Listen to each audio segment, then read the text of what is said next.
di lapangan.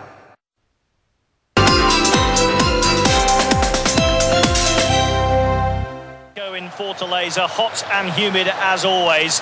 Mexico and Brazil have both won their opening game, of course, and both looking to extend their 100% record. Mexico defending in deep, but not scared to have shots from distance. Julio Cesar having to turn that one over. This was the save of the game, though. Fantastic from Guillermo Ochoa, but not the only one he produced today.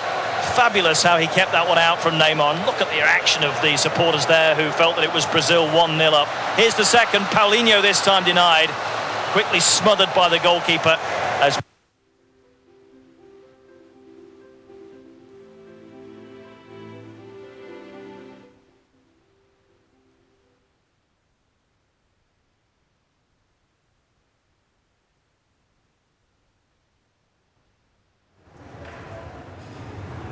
Bisa dibayangkan nggak, Vi? Pak Menteri ada di lapangan nonton tim itunya, apa andalannya? Pasti Pak Menteri mimpi pengen nonton langsung deh kayaknya. Ya. Tapi betul, memang andalannya adalah Brazil. Iya, saya dari dulu suka dengan tim Brazil. Karena Brazil itu ya sebagai sebuah tim, dia bermain dengan penuh seni ya. Apalagi kapasitas individual pemain-pemainnya itu kan, cara mereka mendribble, menggiring bola, lalu melakukan passing dan seterusnya, itu ada seni di situ gitu. Jadi nggak hanya sekedar. Jadi itu untuk dinikmati itu betul-betul nikmat. Tapi keuntungan selain tidak hanya bermain bola, menurut Pak Menteri kan ada juga seninya juga. Diuntungkan lagi ini bermain di rumah sendiri. Nah, apalagi gitu. Kali ini memang dia tuan rumah, jadi mendapatkan dukungan yang luar biasa jadi optimis nih Pak, bisa dari supporters. Megang trofi nanti gitu. Iya, mudah-mudahan. Diuntungkan oleh banyak supporter di negara sendiri, lapangan udah tahu, kemudian cuaca yang banyak dikeluhkan oleh tim lain untuk betul. Dia udah dapat gitu, udah menang ya. Menurut Bapak cuaca bisa membantu pemain Brazil, Pak? Kan ini kan rata-rata kan pemain Brazil banyak mainnya kan bukan di Liga Brazil. Kalau cuaca nggak terlalu ya, karena yang turun di Piala Dunia itu kan pemain-pemain kelas dunia kan, memang sangat profesional. Jadi cuaca bagi mereka sudah bukan faktor yang terlalu dominan mempengaruhi. Tapi Italia saja mencemaskan cuaca panas katanya, Pak. Orang Brazil. Oke, ini Pak Menteri ini kalau nonton Brazil mau begadang ya Pak ya? Mau begadang ya Pak? Iya, kalau masih kuat kita bela-belain lah. Tapi walaupun yakin kata Pak, Bang Haji Roma jangan begadang. Begadang jangan begadang gitu. Tapi yakin Pak Menteri, ya kalau masih di DPR sih mungkin jabanin deh Pak gitu loh, meskipun ini hari. Sekarang kan udah mimpin sebuah institusi sudah yang nggak mungkin lagi saya nonton yang jam 2 itu. Kalau yang jam 11 masih oke lah, yang jam 5 ya jelas tentu bisa. Tapi kalau yang jam 2 dini hari itu sudah sulit karena terus terang saja. Pagi itu harus sampai kantor jam berapa Pak Menteri? Saya berangkat rumah kadang-kadang jam 7. Ya tergantung apa acaranya, tapi saya sedapat mungkin jam 8:30, 9 sudah ada di kantor lah. Nah ini dia nih Pak, ada pertandingan di World Cup, masuk juga bulan puasa gitu. Wah ini diuntungkan nggak Pak? Artinya Bapak akan sempat-sempatkan nonton bola juga atau mungkin ada pilihan lain kalau misalnya sahur gitu Pak? Iya, tentu aktivitas selama bulan Ramadan nggak bisa terganggu ya, ada sholat raweh, ada sahur, itu kan sesuatu yang tidak bisa tidak. Jadi ya bola itu kan sifatnya selingan, meskipun itu hobi kita kadang-kadang seneng pingin, tapi ya itu kita saling saling hobinya hobi nonton atau justru main juga Pak Menteri nih? Dulu ketika saya masih di pondok, saya main bola, main basket gitu. Pantes tinggi Pak. Waktu di MPR, ketika saya jadi pimpinan MPR itu masih main bola gitu. Ketika tim DPR dan MPR itu menghadapi kedutaan Rusia. Pak Menteri ditempatkan beberapa 2-3 tahun yang lalu lah. Sebagai striker Pak? Ya main-main cuman lari-lari ngejar bola aja. Untuk pantas-pantas saja. Oke, Pak, nih saya mulai mau coba masuk ini ke substansi nih Pak ya.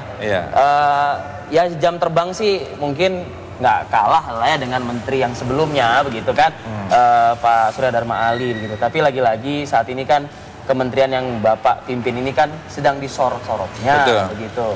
Bahkan ada sebagian media mengangkatnya itu seakan-akan Kementerian Agama ini apalagi menjelang haji itu dikontrol benar-benar ketat oleh KPK begitu.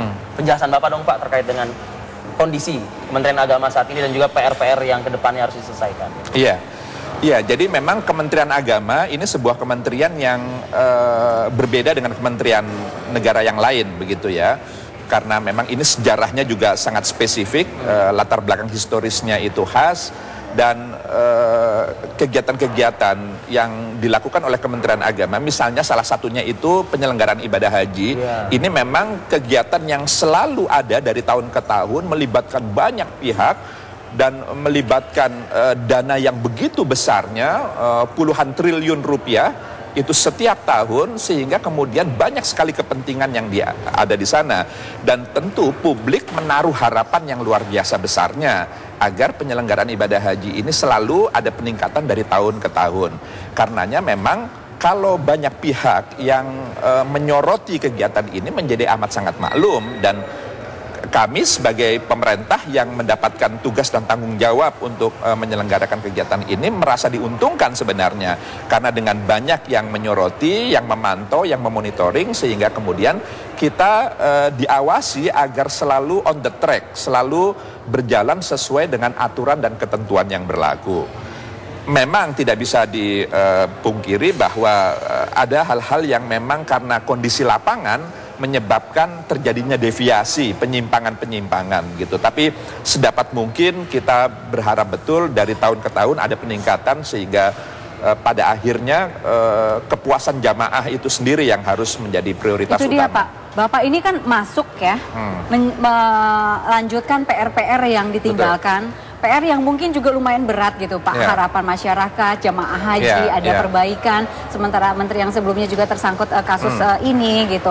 Harapan ini besar, apakah sudah ada terobosan-terobosan yang dilakukan Pak Menteri dalam waktu yang sangat singkat setelah nanti Pak, setelah jeda Pak? Kami kembali saat lagi.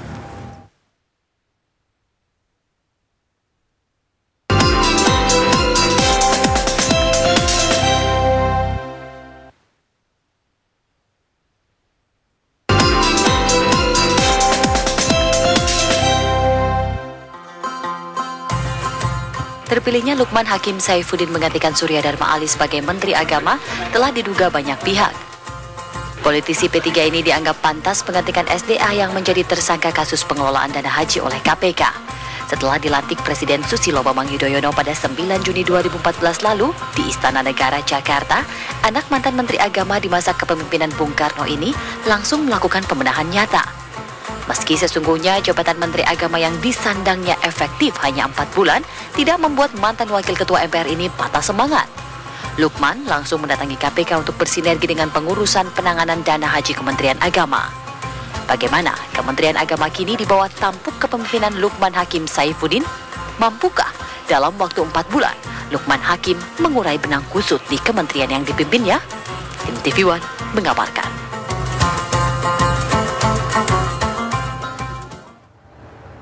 Waktu sangat singkat, PR sangat banyak, harapan juga tinggi. Bagaimana Bapak menjawab ini dalam waktu 4 bulan? Ya, jadi sebenarnya publik, masyarakat juga harus tahu, saya ini kan sesungguhnya hanya melanjutkan kepemimpinan Menteri Agama yang lama, yang sebelumnya, yang saya gantikan begitu. Jadi saya hanya melanjutkan saja. Jadi prestasi itu sebenarnya sudah, fondasinya itu sudah diletakkan oleh Menteri Agama yang lalu begitu.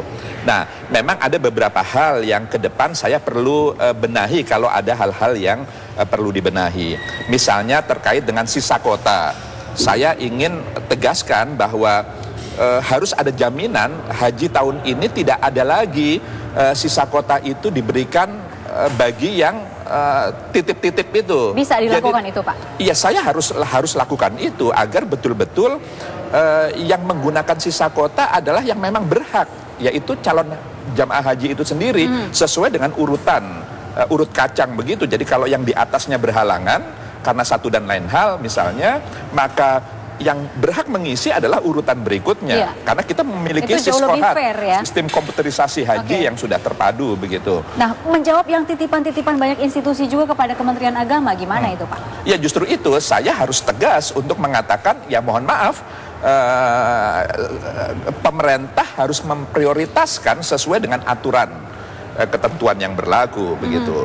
Jadi misalnya seperti itu. Lalu pemondokan-pemondokan di Mekah dan Madinah saya juga harus bisa pada saatnya nanti memberikan jaminan bahwa kualitas pemondokan, perumahan yang ditempati oleh para jemaah haji kita itu bisa lebih baik, itu sesuai dengan ketentuan. Jadi tidak ada satupun lagi rumah yang bangunan tua misalnya. Deviasi pemukiman, deviasi catering juga, deviasi angkutan juga. Betul. Ini mainnya luar biasa ini Pak, kalau memang, misalnya Bapak bisa bereskan. Problematika persoalannya memang kompleks ya. Hampir 170.000 jamaah kita. Jadi tepatnya itu kota kita itu 168.800 gitu. Nah, tidak ada di dunia ini satupun negara yang punya pengalaman memindahkan jumlah penduduknya ke negara lain yang berjarak sampai 9-10 jam penerbangan sebanyak Indonesia dengan kondisi jamaah yang dipindahkan itu yang sangat beragam, yang sangat majemuk. Dari yang berpengalaman puluhan kali ke luar negeri sampai yang belum pernah keluar dari kecamatannya sendiri. Jadi disparitasnya dari yang menguasai belasan bahasa asing sampai yang bahasa Indonesia saja dia tidak bisa gitu. Dari yang umurnya sangat tua gitu, lansia 70, bahkan ada yang sampai 80, sampai yang masih 17-an belasan tahun. Jadi memang ini yang selalu saja akan ditemui dalam penyelenggaraan haji, meskipun pemerintah sudah sedemikian rupa berupaya untuk semaksimal dan seoptimal mungkin, tapi selalu di lapangan akan muncul itu penyimpangan-penyimpangan, dan ini yang harus kita toleransi. Itu dia. Tahun ini Pak, harapannya nggak ada lagi penyimpangan itu kan, tapi bisa dinolkan tanda tanya gitu Pak. Iya, hanya kita berharap betul selalu akan ada. Kita sudah akan ada penyimpangan-penyimpangan di lapangan, tapi bagaimana ini masih dalam batas toleransi penyimpangan itu, tidak terlalu praktek penyimpangan yang terjadi lah dan terungkap ke permukaan kemarin ini. Yang ini kemudian disorot oleh KPK gitu. Betul. Ya. Nah, bicara soal kepemimpinan menteri baru di dalam tubuh Kementerian Agama, tentu full dengan kebijakan-kebijakan yang bisa memangkas lah hal-hal yang salah kemarin ini. Nah, ini akan sulit gak sih Pak bila mana memang dua lembaga, Kementerian Agama dan KPK ini harus saling bersama-sama bersinergi begitu. Di satu sisi Bapak harus merampungkan ini, tapi tentu KPK juga memiliki catatan terkait dengan hal ini gitu. Ini gimana Pak? Iya, jadi saya selalu mengandaikan ibarat bertepuk tangan itu mensyaratkan kedua belah tangan gitu kan. Jadi praktek-praktek tidak terpuji, praktek manipulatif, koruptif dan lain sebagainya itu karena ada setidaknya dua belah pihak. Jadi memang dari oknum pejabat pemerintah sendiri yang memiliki kewenangan yang menyalahgunakan kekuasaan, tapi juga ada pihak-pihak di luar pemerintah yang kemudian katakanlah menggoda atau memprovokasi atau kemudian menyeret-nyeret untuk itu melakukan tindakan-tindakan yang menyimpang tadi itu. Nah, oleh karenanya saya sebagai Menteri Agama berkewajiban untuk meyakinkan seluruh jajaran saya di Kementerian Agama untuk betul-betul kembali kepada motivasi awal nawaitu, tujuan suci bagaimana kita sebagai penyelenggara ibadah haji ini punya tanggung jawab yang tidak hanya sifatnya duniawi tapi juga tanggung jawab kepada yang di atas sana yang lebih besar. Tapi juga saya meminta dan mengapil semua pihak untuk juga jangan mengganggu lagi. Inilah yang juga perlu disadari juga. Godaan-godaan ini kan tidak hanya dari kalangan pengusaha tapi juga dari kalangan yang lain itu juga. Nah, karenanya memang pengawasan menjadi penting, partisipasi masyarakat menjadi penting untuk kemudian memberikan masukan selalu. Anggota DPR juga banyak yang nitip kan Pak? Tidak hanya anggota DPR, banyaklah, termasuk teman-teman pers. Jujur saya harus katakan, ormas-ormas dan lain sebagainya, semuanya tidak terkecuali. Ini sekarang udah bulan Juli nih Pak, dan Juni, dan untuk keberangkatan haji ini udah dalam hitungan bulan ya. Udah ada yang nitip Pak? Ya, saya selalu... Katanya yang nitip itu sampai sekarung itu Pak, surat itu. Saya selalu bilang begini, saya kan kemarin sudah ketemu dengan KPK. KPK sudah jelas mengatakan rekomendasinya kan jelas, harus sesuai dengan aturan. Bagi mereka-mereka yang mau titip-titip, ya saya bilang saja apakah sudah siap suatu saat dimintai keterangan oleh KPK begitu. Kalau Anda siap ya. Jadi pas mau antar surat, apakah Anda sudah siap? Ya Anda tanggung sendiri gitu ya Pak ya. Ini pertanyaan ini tadi kan, ini dalam hitungan beberapa bulan lagi ya. Haji ini sebentar lagi loh Pak, dan prosesnya kan sudah berjalan dari sekarang. Diperkirakan wukufnya itu ya awal Oktober itu. 1 atau 3 Oktober. Tapi mungkin Pak, ada juga yang juga menjadi tanda tanya besar oleh umat muslim di tanah air Pak. Sidang isbat. Penentuan awal Ramadan. 1 Ramadan ya. Nah iya. Ini perlu juga saya minta keterangan dari Bapak nih. Katanya ada perubahan terkait dengan mekanisme informasi kepada publiknya begitu Bapak. Ya, jadi memang setiap tahun kita punya tradisi bahwa untuk menentukan kapan 1 Ramadan itu jatuh, itu pemerintah mengadakan sidang isbat begitu. Nah, perubahannya memang terkait dengan proses sidangnya itu, yang tidak lagi di cover oleh media secara live, karena sidang itu kan berlangsung 2-3 jam itu. Tentu media tidak penuh mengcover itu secara live selama 3 jam, kan mungkin hanya 15 menit atau 30 menit lah paling banyak begitu. Nah, disinilah yang menimbulkan ada rasa ketidakadilan, karena kenapa kok hanya pada bagian itu saja yang diliput secara live, sementara diskusi yang ini tidak. Rasanya sehingga kemudian TV One publik, tahun lalu kita live cukup panjang juga itu Pak pada saat sidang isbat. Tapi sepanjang-panjangnya tidak bisa mengcover dari awal sampai akhir gitu. Selalu kan diselingi, ada komen, ada ini, lalu ada kemudian ada iklan lah, pariwara, ada kan tidak sepenuhnya utuh begitu, tidak bisa utuh secara sepenuhnya. Nah, lalu juga ini juga menimbulkan problem, karena dalam diskusi itu kan publik, masyarakat awam tidak semuanya bisa mengikuti apa yang didiskusikan, sehingga kemudian khawatir justru menimbulkan distorsi bagi masyarakat tertentu yang tidak mengetahui. Misalnya istilah-istilah yang digunakan saja sudah sangat teknis, sangat spesifik gitu. Oleh karenanya sudahlah proses diskusinya itu tidak perlu di cover secara live, tapi hasilnya yang penting itu kan masyarakat mengetahui hasilnya. Bicara hasil Pak Menteri, saya dapat informasi Kementerian Agama akan melakukan sidang isbat pada hari Jumat ya Pak ya? 27 Juni begitu. Sedangkan kalau misalnya di media beberapa hari lalu disebut-sebut, ini mungkin perlu mendapat konfirmasi sekali lagi begitu, Muhammadiyah akan melangsungkan 1 Ramadan adalah pada tanggal 28, artinya hari Sabtu begitu. Nah, bila mana media tidak mengcover ini secara masif Pak, rapat sidang isbat ini, kan tentu akan membingungkan umat nggak Pak? Jadinya nanti begitu, yang di pelosok bagaimana cara mereka mendapatkan informasinya begitu Pak? Nah, ya begini, yang penting kan masyarakat publik mengetahui apa hasil dari sidang isbat itu. Jadi kapan pemerintah bersama ormas-ormas Islam lainnya kemudian bersepakat untuk menentukan kapan kita mulai puasa. Itu kan yang penting diketahui oleh publik. Publik tidak perlu lagi mengetahui bagaimana proses pengambilan keputusannya itu, yang ini banyak menggunakan hal-hal teknis, istilah-istilah teknis yang belum, justru akan bisa membingungkan kalau.